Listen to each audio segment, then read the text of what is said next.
Welcome back to Moon Harbor Heroes. This is Sword in Sight, Issue 1, Frozen Future. On the cover, Anagram sits at a table, her back to the viewer. Facing her, Glacier sits, stern. Maroon swirls above her make out the image of claws and a menacing grin. In the bottom right corner, we see a silver embossed logo in bold letters, Blockade. We turn the page and our story begins.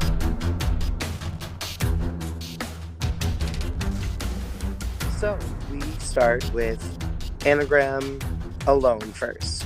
Anagram, you are doing like a pretty standard procedure checkup with Mario in the lab where you were powered on, essentially. Okay, cool. Like, can I set that, like, I'm in a chair in the sundress. I look perfectly human, except my arm is just, like, in the middle of the forearm is just flipped completely open, like hinged. And there's a bunch of wires, like, set in for, like, diagnostics and such. That sounds great to me. Mario is just, like, typing away on this, like, little handheld screen. It's thinner than a tablet. It's, like, think the, like, tech it used in Black Panther, where it's, like, a movable screen on, like, that's just, like, a floating screen, almost holographic style. Okay, yeah, style. cool. I'm into that. So he's got one just, like, resting on his hand that he's typing on, and he looks at you. Can we say this is, like, about 3 or 4 days after when the team came together? Yeah, sure. So we haven't been together all that long. You've been around for a bit, but we haven't been together all that long. You took some damage in that fight. What happened to you? I think maybe, like, my ability to, like, feel pain, like, my pain receptors were knocked completely offline, and then there was some physical damage because of that. But, like, I think most of the physical damage has been patched up, but they're still working, like, getting the pain receptors back online, so I'm not damaging myself. Yeah, he's typing away, and he's like, I think I got it. And then he reaches over, and he grabs essentially a pin, like a needle, from the table next to you, and he's like, all right, does this hurt? And then he stabs it into your shoulder. And I think we get, like, Anagram wincing in pain, and then she kind of grins and goes, I should have seen that coming. He laughs. Describe Mario for me. What does he look like? Who is he? I think he is a shorter guy, kind of pudgy, but with a very, like, warm, open face, and just always in, like, khakis and a trench coat. Not a trench coat, a lab coat. Those are very different appearances. And how old do you think he is? I put him, like, early 50s. Cool. But, like, pretty spry. He kind of laughs, and he, like, takes the pin off, wipes it clean, and then he puts a Band-Aid on your arm. You don't bleed, but I think he, like, puts the Band-Aid on your arm anyway. Or do you want to bleed? Do you bleed? I don't think she bleeds. I think, she spews oil when things are real bad. Cool. Yeah, so I think he puts a Band-Aid on your arm, even though you don't bleed. And then he, like, kisses his hand and, like, pats your shoulder, and he's like, all right. Looks like you're all patched up. You heard about your big mission this week, right? Have I? You were supposed to be briefed on it. Hold on. He, like, taps some buttons on the screen. He's like, oh, no, okay. That meeting is supposed to happen in about 20 minutes. I forget I said anything. There's no big mission. Never mind. Good work, champ. And he, like, awkwardly, like, punches your shoulder. And I think, Anagram says the pleasantries, gets up to leave, and then as she's walking out, like, is calling Claymore. Cool. Calling on the phone or just, like, yelling out down the hallway? Probably on a phone. I imagine Anagram has a jitterbug. I don't think she's quite adapted to modern technology, especially not smartphones, but they've got her trained on how to use at least the jitterbug big old buttons. All right. So, like, speed dial 2 is Claymore. Who's speed dial 1? This is a really great tie delivery place. Ah, nice. Okay, cool. Yeah, so you call over to Claymore, and you pick it up, and you just hear panting as Claymore's like, hello? I'm hearing about a meeting in 20 minutes. I don't think I'm supposed to know about it. What's going on? You hear, like, the sound of, like, fists hitting things. You hear, like, some, like, grunts in the background. The sound of, like, someone getting, like, severely beaten up. And Claymore's like, yeah, you didn't get the invite? Did they send it through that email thing again? And he like we hear like another like really loud punch and then the sound of a thud. And he like is like, you think for a robot you'd know how to check your email. Yeah, we have a meeting in 20 minutes with Glacier. She just got out of the hospital and I think she's got a mission for us. Are you okay? Yeah, just training. And we then cut over to Claymore. All this has been happening like as you're walking down the hall in voice bubbles popping from your phone. And we cut over and we see probably 25 Saber agents all laid flat on the ground. And these are like grown adults. And Claymore, who is a little too young to be sexualized this hard, but he's 15, is shirtless, just covered in sweat. His gloves that he wears on top of his hands are all like torn, and he's just like panting, but the entire room of Saber agents is down. Okay. And he's like, I need a shower, but I'll be up there in like 17. And I think through the phone in Claymore's hand, we see anagrams. Sounds good. I'll see you there. We get a panel and we see the outside of Glacier's door. Glacier has like an office door that says Annika Snow, quote unquote, Glacier, head of Saber. But Saber is not abbreviated, it's typed out fully. So it's head of the superhero and anti-human breach and reconnaissance agency. And we see a like placard, like a call out panel that says 17 minutes later, dot, dot, dot, exactly. And then we see the two of them sitting inside the meeting with Glacier. And Glacier looks a little rough. Glacier wasn't treated the best in the Asteron prison. She's a little bruised. She's got her arm in a sling. And one thing that we notice is that it seems like her powers are a little unpredictable. There's like weird patches of frost on the wall that in previous issues where we've seen Glacier's office weren't there before. And Ooh, can we get periodically like an throughout the occasional scene, like frost footprint left behind? yeah, exactly. She has on not exactly a neck brace, but like some sort of like thing to hold her head up in like in a specific position. It looks like she got some damage to her spine, and that might be what's causing the eccentric power usage. And she is sitting at her desk. She looks beaten up, but she still looks very put together. Like she still looks like she is the head of Saber. She knows what she's doing. And she says, "Well, I hadn't had a chance to tell you, but good job with Mars the other week. Good capture, very smooth. Everything went very well." And she kind of like falters a little bit, and she's like, um, I anagram, right?" And Glacier is not the kind of person who ever forgets a name, so this is odd. We definitely get a little frown from Anagram, and she just kind of leans forward and goes, "Yes." Glacier nods, and she says, "You two both did very well the other day. We need to send you on a mission. As you all know, underneath the city, we have our tunnels where our headquarters were. You know, our tunnels are there. And you probably know that underneath those tunnels, there's another set of tunnels that lead out of the city. Those are the natural tunnels of Moon Harbor, the tunnels that have been there since before recorded history. The lunar tunnels, as they've been called. What most people don't know is that there's a small civilization, for lack of a better word, down there of people called the Undernauts. They're almost like mutants, but not quite. I think a similar chromosomal difference, but a different. And she keeps tripping over her words, and you can see that she's very, very frustrated by this. And she says, the Undernauts they're like humans, but they're not quite like humans. I think during Sunlight this whole hurts them. speech, we've had like interspersed panels of Anagram, like with that frown progressively growing like more and more worried.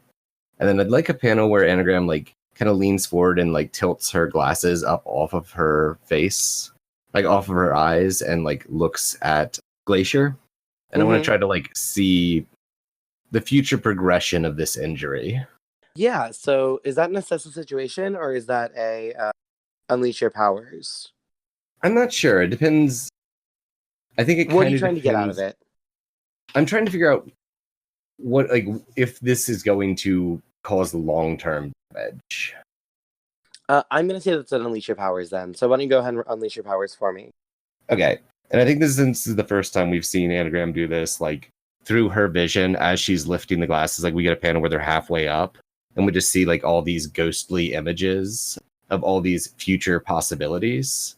And we get a couple panels of like, some of them fading away till there's only a few left. And let's see if I can completely flunk my first roll. What's my free? Hey! All right. So since it's kind of an unleash your powers and kind of not, I'm going to let you go ahead and narrate whether you think this is going to be a problem in the future or not. Why don't you go ahead and talk me through what you see? I would like to roll this into another move. I would like to try to push myself to remember the version of someone that exists in my future. I think like we get a couple key, it trims it down to a couple key paths, and like one of them is in like I think most of this is like most of these future visions are in like shades of blue, and then we get this like more on the red side of purple, like a deep maroon when something is leading to the cataclysm. And I think like we're left with just one blue, like one in like a cyan and one in that maroon. Perfect. So this is just a straight roll. It's actually roll -1, right? Because it's roll plus memories, and your memory score start at -1. There it is. Okay. Oh. On a miss, they're not at all who you thought they would be. The GM will choose their role or tell you that as far as you know, they don't exist in the future. Yeah, there's definitely a future, likely the future, where this injury causes Glacier to become a monster. Okay. And I think we get a couple flashes of like in a style that's like very abstract and ill-defined, like a lot of like solid one color with like Glacier-esque features on the edge transforming into this beast. And then we cut back to like probably like a little bit later in what Glacier's saying. Anagram just kind of shakes her head, just leans back a bit.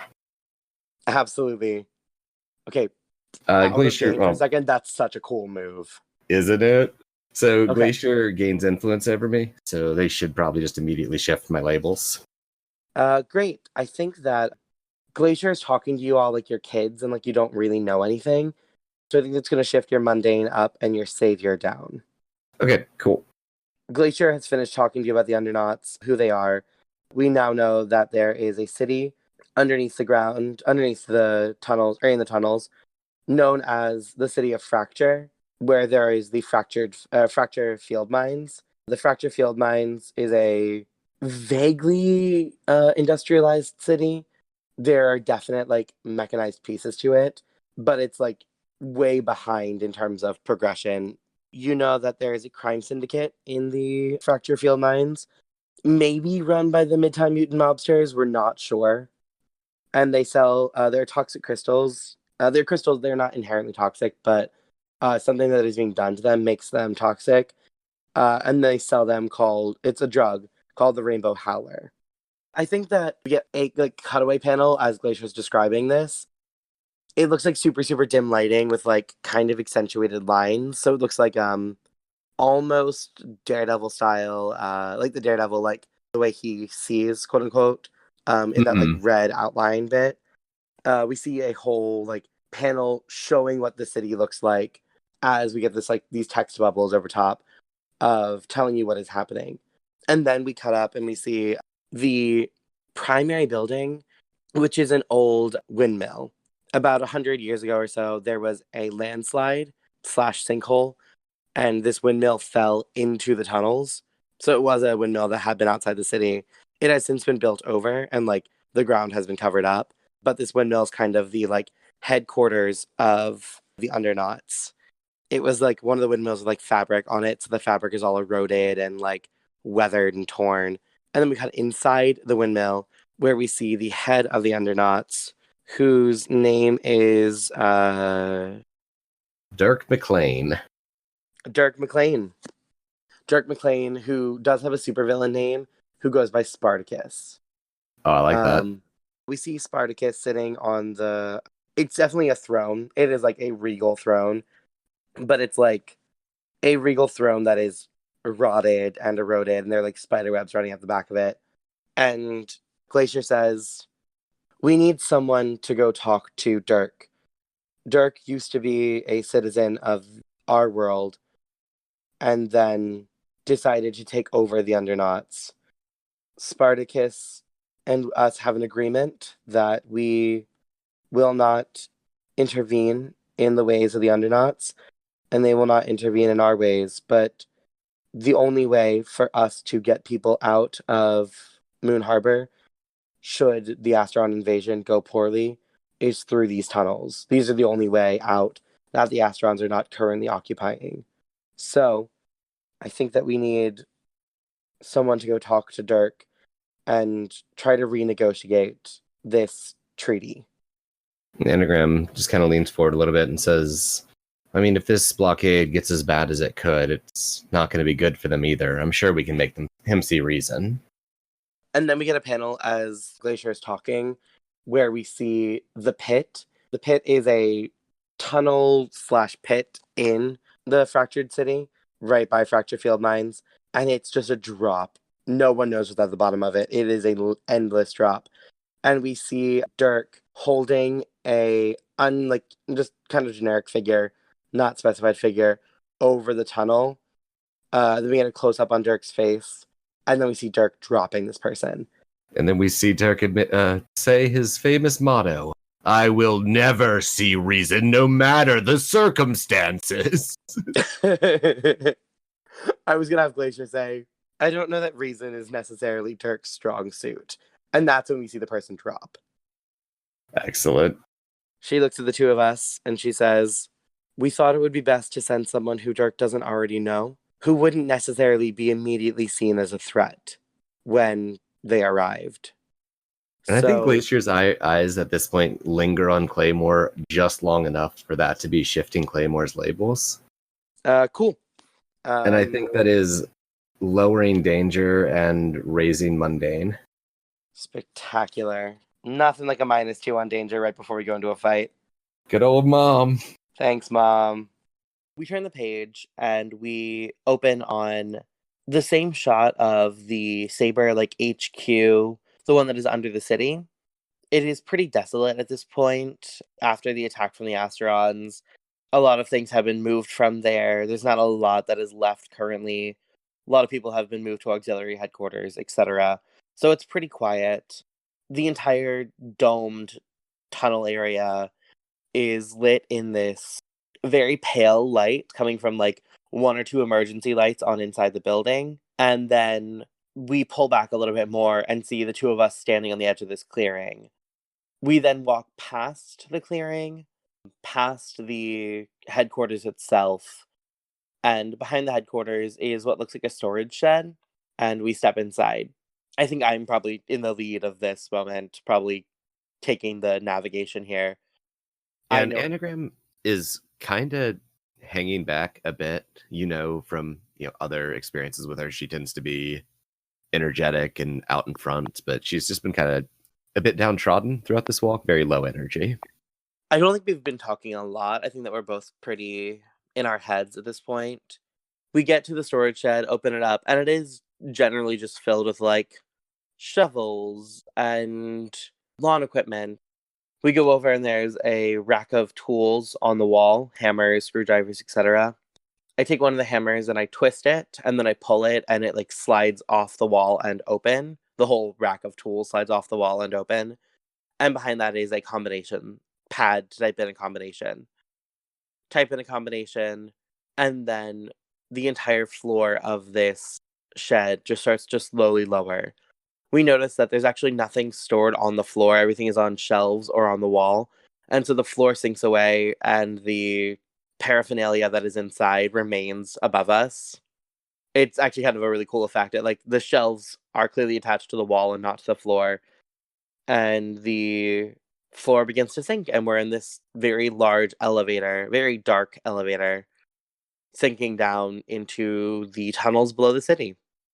And I think we get Anagram looking around and then just kind of mumbling. In my time, when we went down to a dungeon, we had to find a cave. I think I look at Anagram and I'm like, your time from the future. Oh, yeah. It's all pretty confusing, but we didn't have elevators. We had dragons. there are dragons in the future of Earth? At least that future. Maybe it all just kind of loops around. I think we see a thought bubble from Sword where it's like the implication there is that dragons existed in the past, dot dot dot dot dot. Huh, dot dot dot dot dot. And then Sword reaches for his sword as we start getting lower and lower into the tunnels, and like lights are starting to come on, like these orange lights all around us. Uh, Mm-hmm. very like mine shaft style. These are things that are embedded in the walls, and as we go past them, there's light coming past us. We're not advancing all that quickly. It's a slow advance, but we are making our way downtown, walking fast, faces past, and we're homebound, you know? God damn it.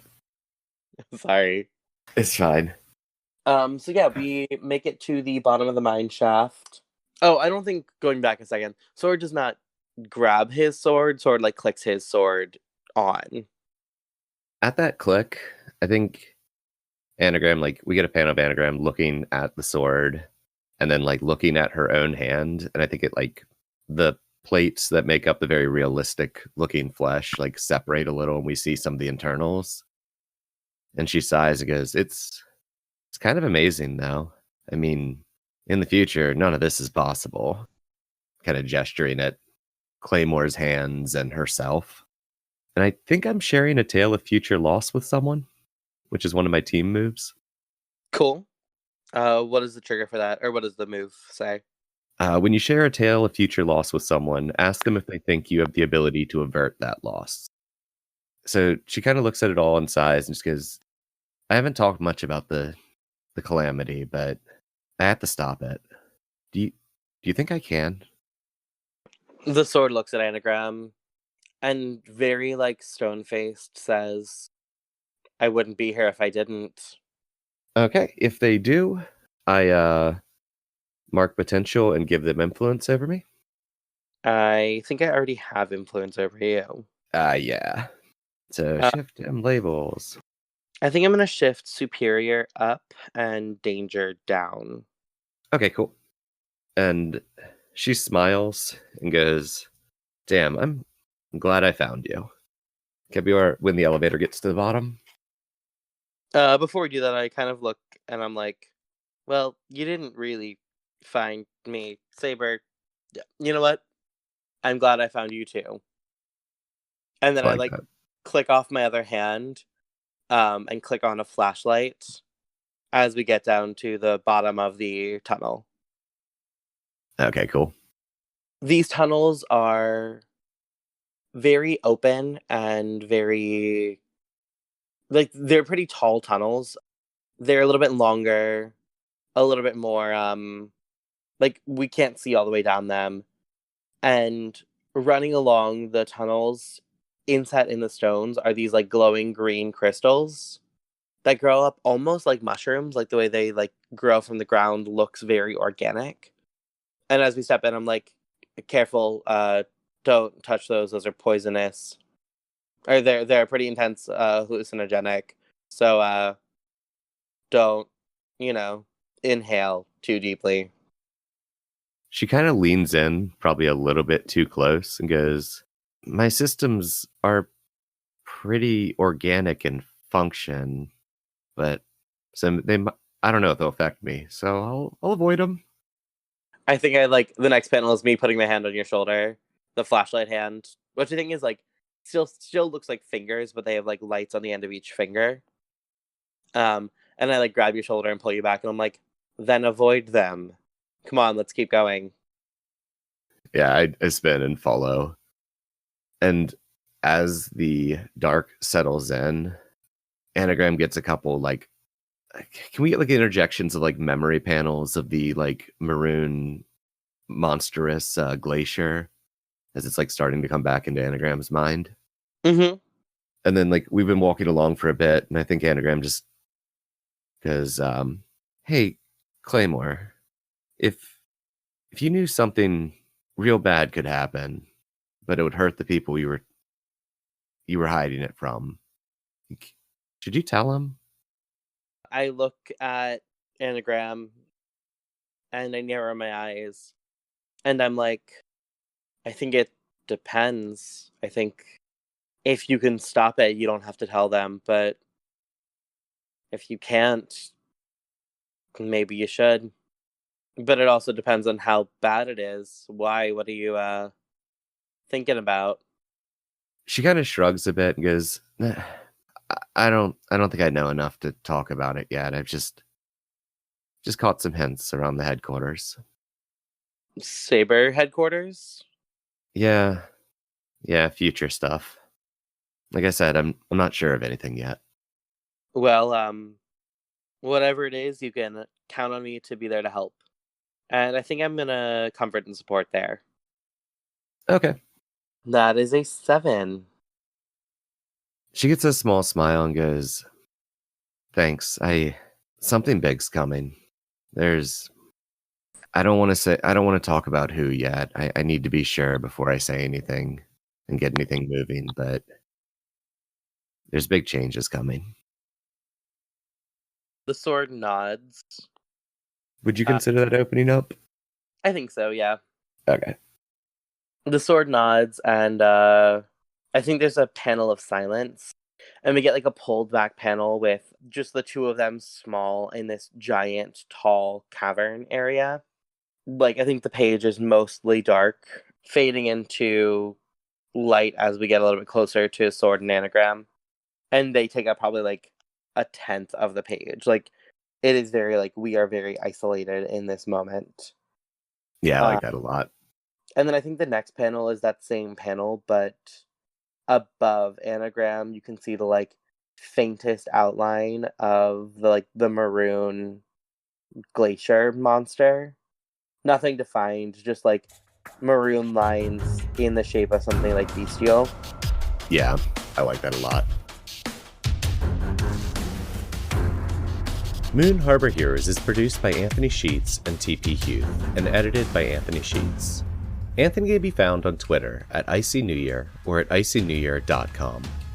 T is the host of Incubator on Air, a new play podcast available on iTunes, Stitcher, Spotify, and Google Play. They can be found at T Huth Playwright on Twitter or TPHuth94 on Instagram. Anagram was played by me, Anthony Sheets, and the sword was played by TP Huth. Music for this issue was Hitman by Kevin MacLeod. A link to the license and his website will be in the show notes. Our logo was designed by Beautiful Beasties. She can be found on Instagram at beastly.doodles or on Patreon at patreon.com/beautifulbeasties. If you want to get a hold of us, email us at moonharborheroes@gmail.com or on Twitter at moonharborcast. If you enjoyed this issue, please consider leaving us a review on iTunes and recommending it to friends.